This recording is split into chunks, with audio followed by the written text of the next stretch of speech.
How do you feel about your social relationships, your relational connections at work?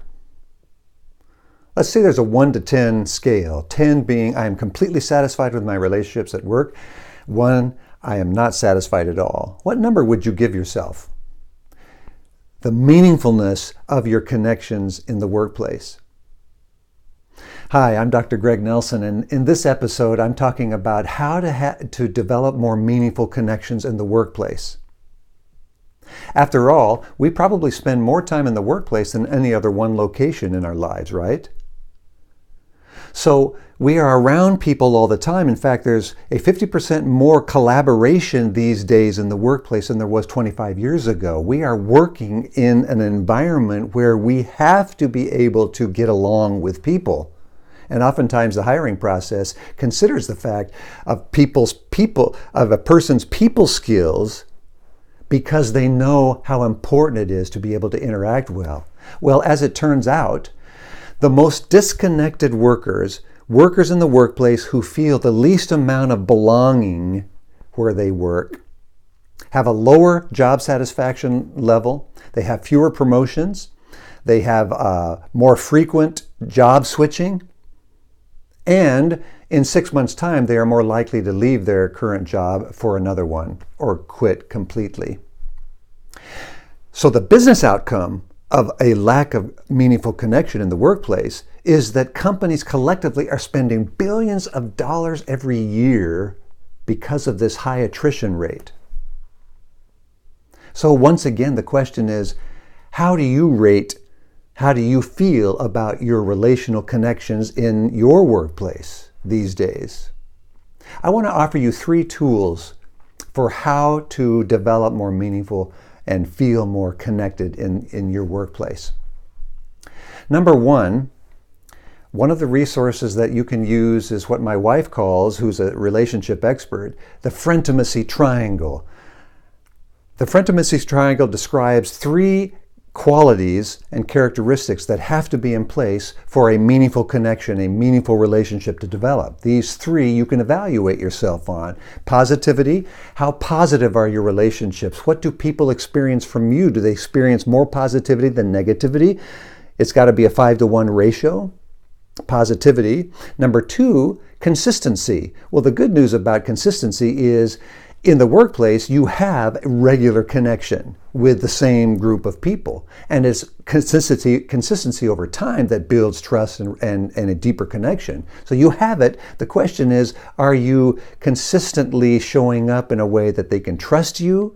Or are you changing the way you show up every time they see you? Consistency. And then thirdly, vulnerability. There has to be an appropriate level of self-disclosure as well as an interest in other people for you to build a meaningful connection. So, tool number 1 is to use this triangle to evaluate your connections and how you would rank them. Are they satisfying or not satisfying? And now these are 3 things you can keep in mind to change that in terms of how you're coming across and experiencing others. Number 2 tool is what I'm referring to as the team sessions. Oftentimes our teams gather together and the biggest agenda item is how are we doing with our product development or whatever it is the team is supposed to be doing. So there's a report, there's conversation about that, and then the session is over.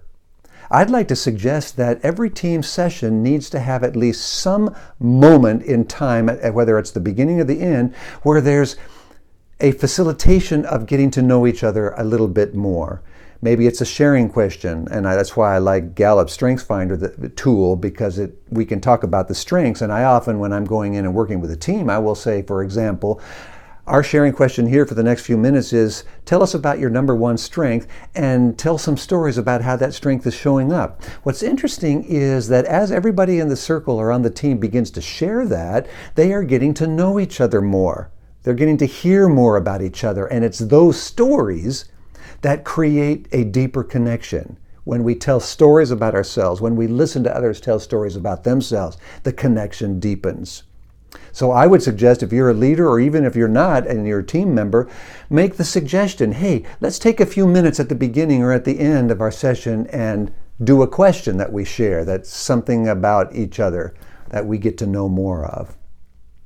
And then finally, thirdly, my suggestion is be curious. It's amazing to me, the power of curiosity, especially when you use it toward the people in your world. Be curious about them. When's the last time you actually asked someone that you work with regularly about their lives? Hey, where were you born, by the way? I don't think I've been working with you for 2 years. I don't know. Where and what was that like for you? Or, hey, what did you do over the holidays? What was really fun and energizing for you? Or you say about yourself, you know what? The other day I was working on this project and man, this idea came to me. Those kinds of curiosities are what build more meaningful, deeper connections. So be curious. Use curiosity as a tool to deepen your connections into a more meaningful level in the workplace. The friendship triangle, your team sessions, doing more sharing, and number 3, be curious. I was leading a team session and I used that question, what's your number one strength? And here's what happened. It was a group of engineers, and the first question was, tell us your number one strength in the story that's showing up. Well, what happened was fascinating in that the first person to share, who was actually one of the leaders in the group, said, hey, my number one strength is learner, and learner means I have this capacity to be curious and want to know more. Well, I'm using my learner a lot these days because my younger brother was in a motorcycle accident, and he is now a paraplegic, a quadriplegic. I'm using my learner strength to learn everything I can about brain injury, because I am now the biggest advocate for my brother, medical advocate. And you should have seen the look on everyone's face. They were shocked. They had no idea. Everybody leaned in and they said, oh man, we are so sorry.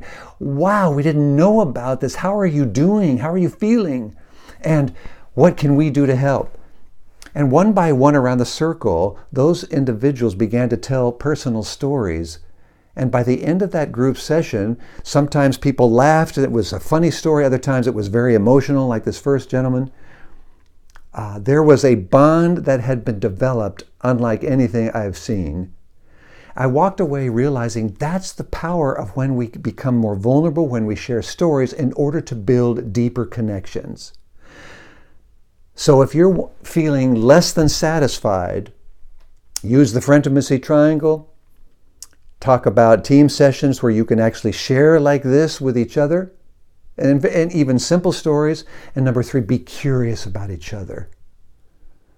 I'm hoping that you can raise that number for your feeling of connectedness and belonging in the workplace. And when you do, it's a game changer for how you feel and show up and how you're motivated and how it begins to impact everyone else.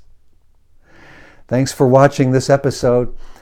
And next episode is all about how to develop psychological safety in the workplace, one of the big contributors to engagement and motivation. I hope you'll watch it. Thanks for watching.